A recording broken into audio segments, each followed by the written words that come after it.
My name is Rob Ennis, and I'm a middle school math teacher. What makes me a little different? Well, I'm autistic and I have ADHD.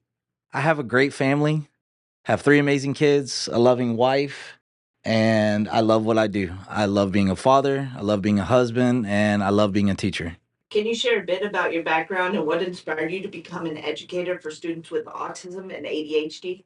So absolutely, I love talking about first of all my passion. My passion is ADHD and autism. What got me into it, what made me want to be a teacher was probably before I ever considered like a focus of autism and ADHD, and that was a love for kids. I have always been drawn to students, especially students that get excited about something that maybe they have struggled with before in the past. And I had small experiences of that before I became a teacher.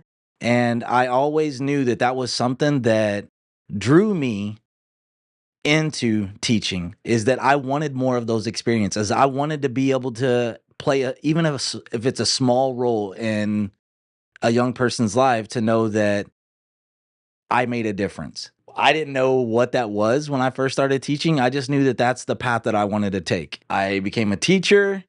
I did the only thing that I was ever good at in school, which was math. And once I got a chance to see what it was like to experience it from the other side, to see students that a lot of times have ADHD, autistic, dyslexia, dyscalculia, and stuff like that, dysgraphia, I got a chance to see what it looks like from the other side.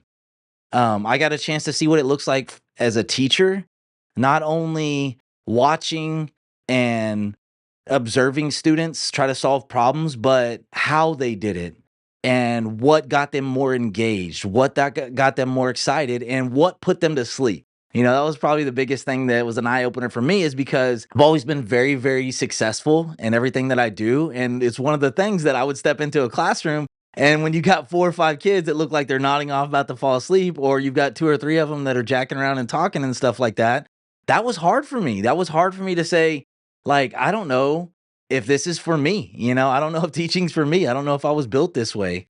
But the more exposure that I had to them, I came to realize that, like, we're all just people. We're all just people. And through that is where my self discovery of being autistic and having ADHD came into play. Being around those students and seeing what it looked like for them, and seeing how their parents supported them, and seeing how important it was for them to feel success, because maybe they didn't get a chance to feel it as often, and I wanted them to feel it as much as they wanted it. I wanted them to have those aha moments, as many of them as they could. So that was always something very important to me. What are some of the most effective strategies you use to support your students with autism and ADHD? I would say this. I would say that my methods that I use in the classroom are, yes, they are catered for people that learn differently. When I mean learn differently, there's a lot of different learning styles, right? There's a kinesthetic learner, there's one that learns by listening, and there's one that learns by drawing. There's one that learns by actually drawing pictures, finding a way to make it relate to something that they understand. So that was something that I found a lot of success on early on as a teacher, and now seeing it put into place, like, not only just when I'm explaining a problem for the first time, but whether that be through fluency, through bell work, is making sure that I don't lose that connection with those kids, whether it be drawing a silly picture, having them involved in it. If I'm trying to draw a picture of a student, or draw a picture of a person that's in a math problem, a word problem, I might say, all right, so we've got Katie in this word problem. Katie has two dogs and three cats, right? So I would stop with that, and I'd be silly for a second. And I would draw, hey, let's draw Katie real quick. Is she tall? Is she short? Does she have long hair, short hair? Does she wear glasses or not? Does she have freckles? All that kind of stuff. It's a fun way to not only get them engaged and getting them to want to participate in class, but also it gives them a chance to see that math doesn't have to be some complicated thing. It's just words put together to form sentences, and sometimes not even words at all, but it's just numbers. Finding a pattern, finding a way for them to connect to it. Again, whether it be through drawings, whether it be through real world situations, whether it be through hands-on stuff, walking them down to the concession stand or something like that if we're at a volleyball game or a basketball game, and showing one of my students, hey, here's where we can actually learn some math. Let's say that we buy 2 of these and we buy 3 of these. What's the total going to be, right? It's using those real world situations and those opportunities to really make sure that they grasp what it is that we're learning. So I would say definitely the things that I find success in is those things of drawing pictures, is those things of consistently working out problems, not just the first time that we see it, not just the second time, but continuously for day after day. So maybe one day it'll be the day that student is more awake. Maybe it's that one day that the student is having a good day or they're finding success at school and they walk in a classroom and now it's the 5th day I went over this problem, but I'm teaching it like it was day 1. I'm doing that for them. I'm doing that to let them know that, hey, I get it. Maybe you didn't get it the first, second, third time, but I'm still here for you and I'm going to show you and model for you the correct way to work this problem. So those things have definitely worked for me. What are some common challenges you face when teaching students with autism and ADHD? And how do you address them? So, common struggles. The most common struggle is, and I would definitely say probably leaning more towards the ADHD than autism, is the ability to focus. So, this is many different things for many different people. So, some people, and when I'm talking about people, talking about students, some students, they might be the student that has their head down, that it has a hard time staying awake. They also might be the student that wants to yell out the answer first every time in class whenever the teacher asks for the answer. So in those situations, I've got to make sure that I address the student and not just ADHD as a whole, because those two different students need something different from me. And how do you find that out? You find that out by talking to them. I cannot stress enough the importance of building relationships with students. Okay. I hear that all the time. I hear it from administrators. I hear it from commercials and other teachers and professional development. I hear it from all kinds of different people, but how often do we do that? I mean, really, how often do we do that? And I'm not talking about remembering their name or understanding that they have a brother or sister, but I'm talking about talking to a kid about what it is that they struggle with, right? It doesn't have to be just math. It could be something else. It could be what do they struggle with when they go to the cafeteria for lunch? Because a lot of times, people with ADHD and people that are autistic, that's the worst time of the day is the before school, after school, and at lunch when they have to be around groups of people, multiple people talking at once and causing distractions, or just them trying to stay regulated, right? Them just trying to stay feeling where they can express themselves and be themselves. My biggest thing again is building relationships with students. And that's the thing, is that it's not just the students that you need to build a relationship with, but it's also the parents. And that can look different for all different students. The parent might be the grandmother, the parent might be the aunt or the uncle, or just a single mom or a single dad. But it's reaching out to them and asking questions like, what have you seen success with in the past with your kid? Right? So it can be in math class, it could be in English class, it could be in history, it could be in PE, it could be in anything. But what are some things that they've seen success with in the past? And then take that and find a way to implement it in your classroom. Like, that's probably one of the biggest things that I would say that we don't do enough of as teachers, is reaching out to the parents whenever it's not just, hey, this is what your kid did bad in class, but do it before it ever gets to that. Do it before you're ever making a phone call saying, hey, they're always distracted, they're never working on the problem. Make that phone call. It's not hard. I get it. I have 130 something students this year. I understand. Yes, it does take time. But the thing is, if at the end of the week you can say how many parents did you call and you say 1 or 2, how many planning periods did you have? How many times did you actually go out of your way to make time for a 5-minute conversation? And if it's not a conversation, it's an email, but making sure that you build that bridge with the parents is crucial. It's crucial. But how long have you known that you have Like ADHD? since 4th grade, Since when? for like 4th grade. Fourth That's when grade? I first started. My mom first taking it seriously. I know how much she cares about you. Like, I know how much she cares about you. Like, your mom is a good parent, like, because her heart is good, but then she goes beyond that, and she's asking about stuff with you in class. She's telling me stuff that she didn't have to tell me, but it's going to help me connect better with you. So, how do you create an inclusive and supportive learning environment for all of your students? So there you go. I love that. So one of the things that I've been messing with this entire time is one of my fidgets. So I believe in finding out what's going to be successful for one student. And then at the same time, find out if maybe that one thing that's successful for that one student, can it help other students? So one of the things that I do is I provide fidgets in my classroom. And yes, it does cost a little bit of money, but we're talking about maybe $4 for this, maybe a package of those stretchy worms, right? What are those things called? Noodles. The right, one of the fidget noodles, right? Buying a pack of those, it might cost $3, but you get 5 of them. But I'll keep a bucket of 20, 30. And sometimes, yes, it does happen. I might only have 10 in there because some of them walk out of the classroom. But here's the thing. Ultimately, at the end of the day, if you spend $10, you spend $20, what is it that you're missing out on that you're actually not in turn gaining? Because if you've got a student that is consistently like drawing on their table, consistently tapping their feet or turning around in their chair and not paying attention, imagine what $2, what $4, this $4 fidget could do for them. And that's what I try to provide for them. So I provide fidgets for all my students. I make sure that I check for understanding before I do any assignment. So I explain the assignment, I explain what they need to do. I check for understanding, and then I give simplified instructions. I said, okay, so what does that mean? So what does that mean? In this first problem, what it means is if we're trying to find the constant of proportionality, that means that, okay, look at your table, find your X and find your Y, and all you're doing to find the constant of proportionality is take your value of Y and divide it by X. And I do that for them. I show them a couple of them. It doesn't matter if you just went through an entire lesson. They're now knowing that something they're going to have to do is different than what they just did, which was now they have to work on independently.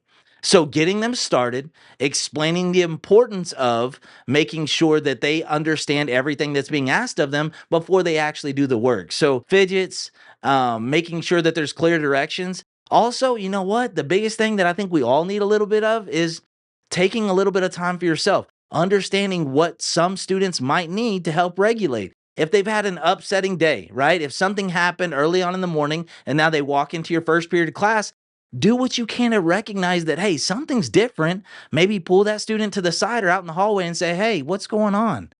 Again, that goes to building relationships, but it's not just for students with ADHD. It's not just students that are autistic. It's for all the students.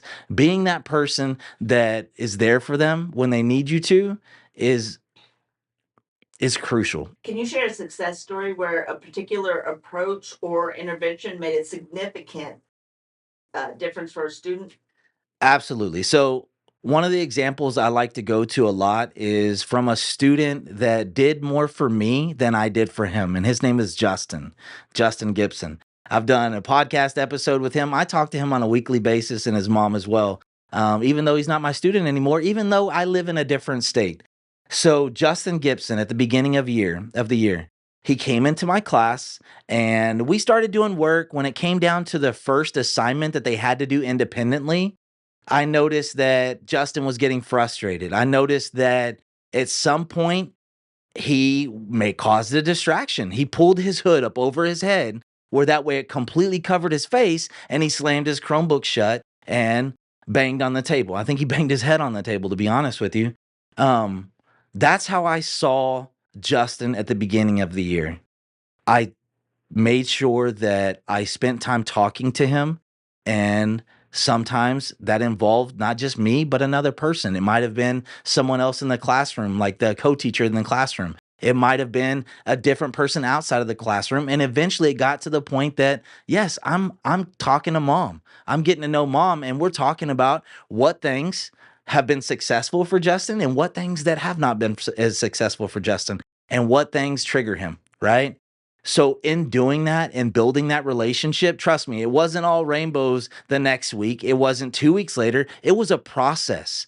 It was a process of understanding that sometimes it's going to be more difficult for Justin than it is for the other students. And also understanding that sometimes he needs accommodations other than what's on the paper. The accommodation could be a fidget. The accommodation in his situation was he needed extra time. And that's one of the unfortunate things is because at the school district that I was working for, they didn't see it the same way.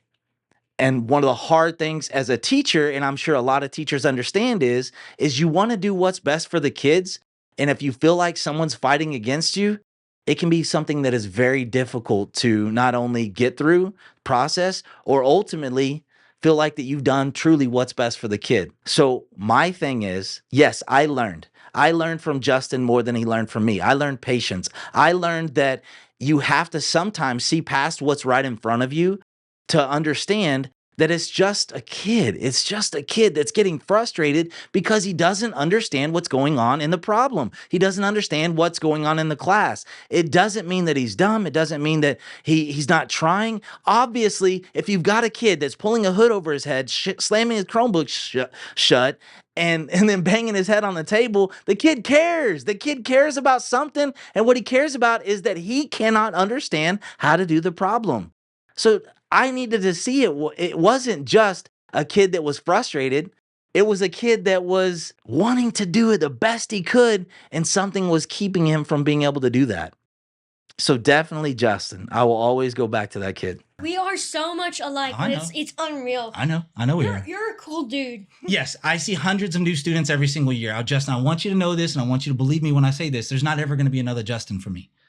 Like, there's not. There's not going to be another one of you for me, because you, like Hunter, have helped me more than I think I've helped you. Whenever I get overwhelmed, I freak out and I just want to destroy glass. I get it. Just to put it in a simple way. I get it. And I hide myself to cut off the world so I can breathe in slowly or something like that. What advice would you give to other educators who are just starting to work with students with autism and ADHD? So what I would tell teachers and what I would try to help them with is understanding that, first of all, there is no normal student. There's not. If you're using that in your everyday language as the normal student or the regular student, I'm going to tell you right now, stop it. Stop it, because it's hurtful. It's hurtful to me knowing that I was that student that wasn't the normal student. It was hurtful to me because I heard you in the break room. I heard you in the hallway. I heard you in a meeting refer to a student as not a normal student, or a student that you wish wasn't in your class because, and sometimes it's very, very hard to hear, but because they have ADHD, because they have a 504 plan, because they have an IEP, the first thing you can do is take that out of your language. There is no normal student. There is no regular student. There's students, and there's students that have specific needs. And that's no different than any other student in whatever situation it might be, because let's say that it has nothing to do with autism and ADHD. If you have a student that you create an activity where the activity is that they need to come up and write on the board, they need to write on the whiteboard, it depends if the student is tall or short on where you have available for them to work. So it's a specific need that that student has. If they're not able to reach the board and work the problem, then that student has a need. We need to do something to help that student. Create a lower space. Hopefully, we're not hopefully our idea isn't let's get a stool and have them stand on top of it, because how demeaning is that? No, we need to find out what it is that's going to make the student successful and provide that for them, right? So that in that situation, yes, if someone is short, if someone is tall, they have a specific need. But in the situation we're talking about, if we're talking about ADHD and autism, they have specific needs too. They're not uncommon needs, or they're not needs that are hard to meet. The problem is immediately we see something that is extra for us, because it is. If we're used to having a classroom where we go this way, we have this routine and we do this and we have it our way, and it's our way or the highway, right? That doesn't work. That doesn't work. You can have a routine, but also meet the needs of the students that have accommodations. And again, it doesn't have to be accommodations on paper, but you know what? That's a starting place. And if you're not looking at those accommodations, you're not doing your job. I can say that because I am a teacher. I can say that because there's been a time that I've dropped the ball and not provided all the accommodations that I should have, right? But I can own that and I can move on and say, you know what? I'm going to do the best I can now. Is it easy? No. But you know what? Not everybody can be a teacher. Not everybody can do what we do. Yes, our pay sucks. Yes, the stuff might not be going the way we want to, but ultimately we signed up for this and we signed up to make a difference, not in just the normal kids, but all kids. Fun fact, I didn't go to sleep till like 3 a.m. last night. Yeah. Also because I was excited. Yeah, that's cool. I mean, it's not cool because you didn't go to bed until 3 cool a.m. But no, it's okay that you have sleep deprivation. Yeah, that's completely fine. No, it's cool that you're excited. Check that one out. So that one is the gumdrop, the Nido gumdrop. So it's the same consistency kind of as the Nido cube, which I love, but it's got the little ridges, the texture. Oh my gosh. I can't remember the right words for stuff. I always call that like the sandpaper that's around it, but that makes sense. Texture. Yeah, texture around it, but like it's really cool. What kind of stuff have you found to be successful for you with accommodations, like other than maybe fidgets? Music, definitely. Mm-hmm. And distancing myself like a lot. Yep. Yeah, that's the dance. Okay. So I remember that. We talked about that. So this is a long time ago. That was so long ago. I was looking through your mom's Facebook.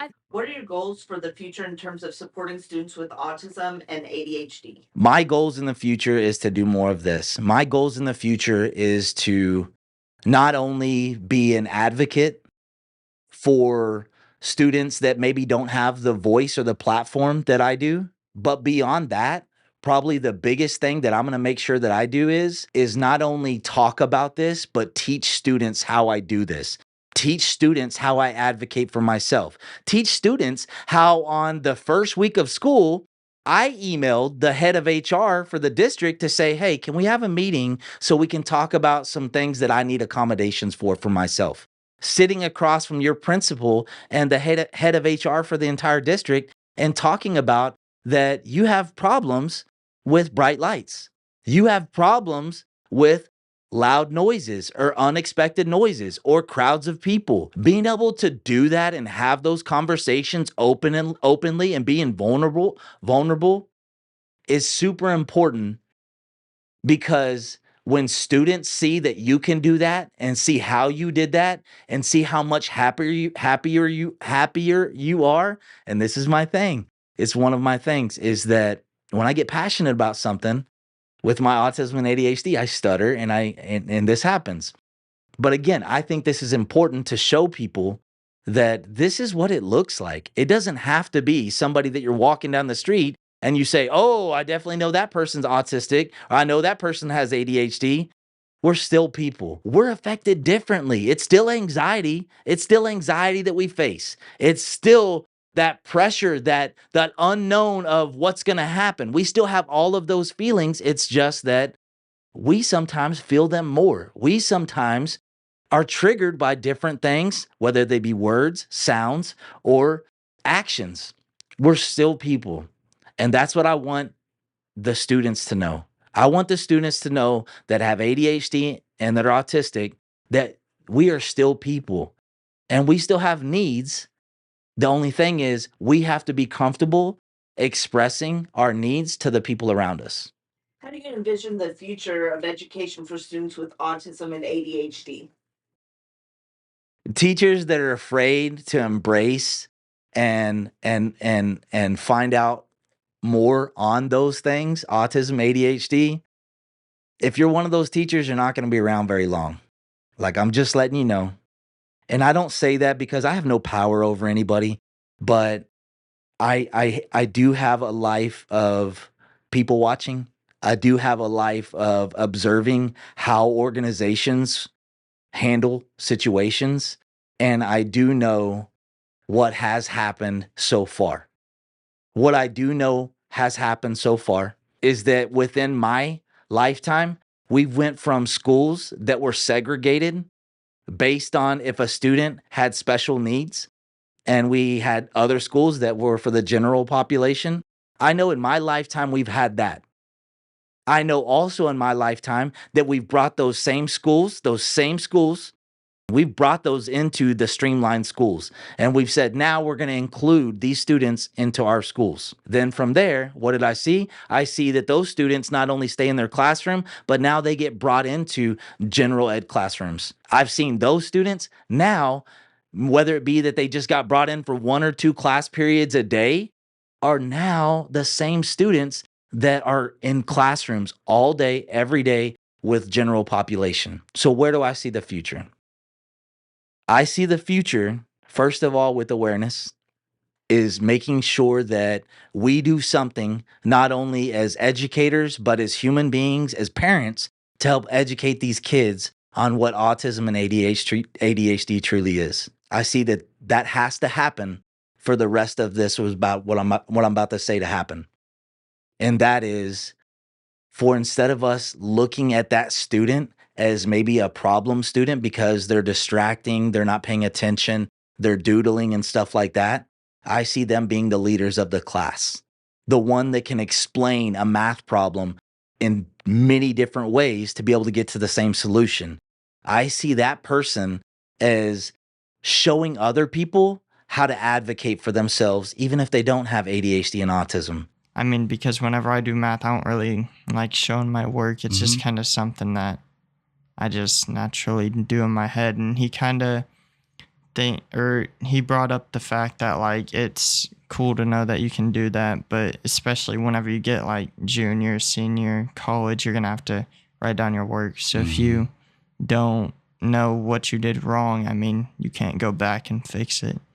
What's scary? Like, I know that you talked about this just being last year and, you know, having to go into life and stuff like that and be a grown up and all this kind of stuff. But like, what specifically? Like, I don't know, like after high school, I think that I'm just gonna kind of feel nervous in the moment, of course, but I think I'll kind of be more open-minded to it and just be accepting that I'm out and I'm growing up and I need to kind of think about what I need to do during high school so I can have it planned out and just be able to not stress whenever I'm out. you have been a huge difference in who I am as a person, definitely as a father, by just opening up to me a lot more over the past few years. Yeah. By telling me stuff you're afraid of, telling me stuff that I need to be a better father at. Thank you very much for being who you are. You know? So if you could give one piece of advice to educators, parents, and the community about how to interact with people with autism and ADHD, what would that be? They ain't gonna bite. We ain't gonna bite.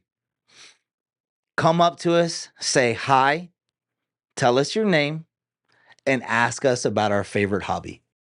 Ask us about the one thing that we're passionate about more than anything else. You open that door to that kid and you let them know that you're the one that they need to attach to this year, and they're gonna teach you everything you need to know. What's the difference between ADD and ADHD? So this is something that I come into a lot. I come into this question a lot. And a lot of times it's not in the form of a question. A lot of times it's in normal conversation. And it's one of those things that is kind of misunderstood. So I like talking about this. This is, again, one of my passions. So ADD and ADHD, I love talking about this. ADD and ADHD, it's some of the things that I love talking about because I'm extremely passionate about it. Of course I am, because I myself have ADHD. So one of the things that I always tend to go to, because if I feel like I cannot explain something in a way that the person I'm trying to talk to will understand, I love using the tools that are available to me. And the tool that I love using is ChatGPT. I love using AI to be able to take what it is I'm trying to say and explain it in a way that the person I'm trying to talk to will understand. Let's give this a try. Explain to teachers what the difference between ADD is and ADHD. Certainly. Understanding the difference between ADD and ADHD can help teachers better support their students.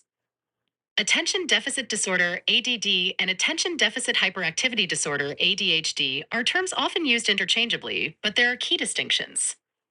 Terminology. ADD. This term was used in the past to describe individuals who had trouble focusing but did not exhibit hyperactive or impulsive behaviors. ADHD. This is the current official term used to describe the condition. It encompasses both inattentive and hyperactive impulsive symptoms. Types of ADHD. ADHD, predominantly inattentive presentation. This is what was previously referred to as ADD. Students with this type often have trouble paying attention, are easily distracted, and may appear forgetful or disorganized. They do not exhibit significant hyperactivity. ADHD, predominantly hyperactive impulsive presentation. These students are very active, fidgety, and may act without thinking. They might have trouble sitting still and often interrupt others. ADHD, combined presentation. This type includes symptoms of both inattention and hyperactivity/impulsivity. Symptoms. Inattention. Difficulty sustaining attention, following through on tasks, organizing activities, and often losing things necessary for tasks. Hyperactivity. Excessive fidgeting, talking, and an inability to stay seated in situations where it is expected.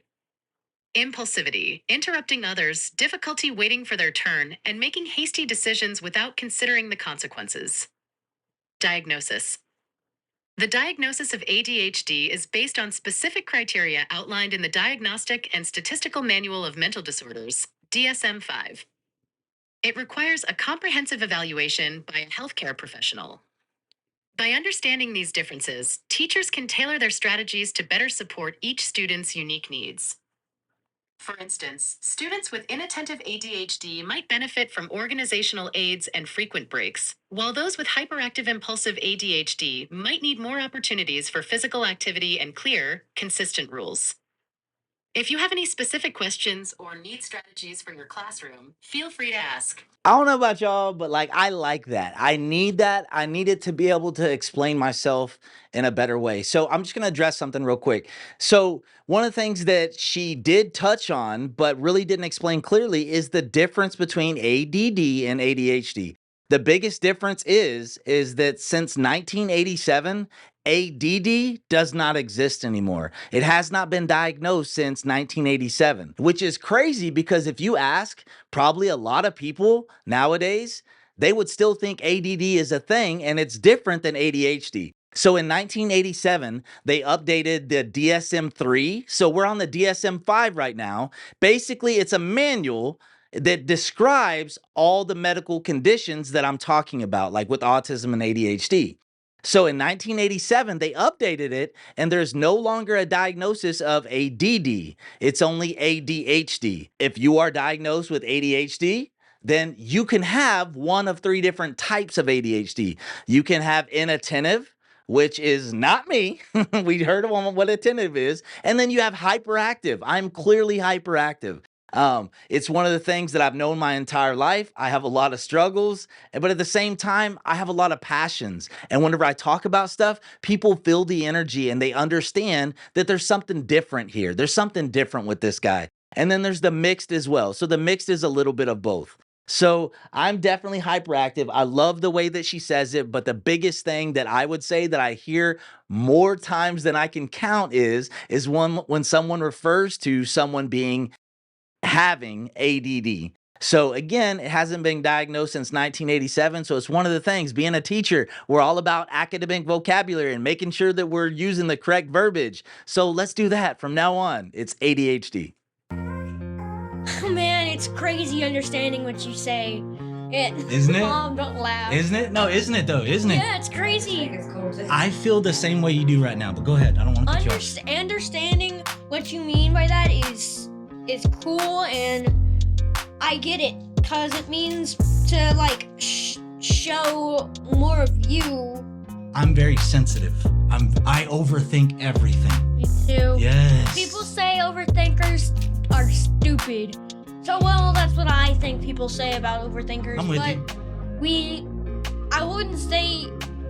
I'd say that we work our way through thinking things through. I saw on CBS News, 11-year-old autistic kid knew how to play the piano Your mom- with zero learn. Training. Yeah. Yes, your anyway, mom showed me that. That's the proof of people with disabilities can do amazing stuff.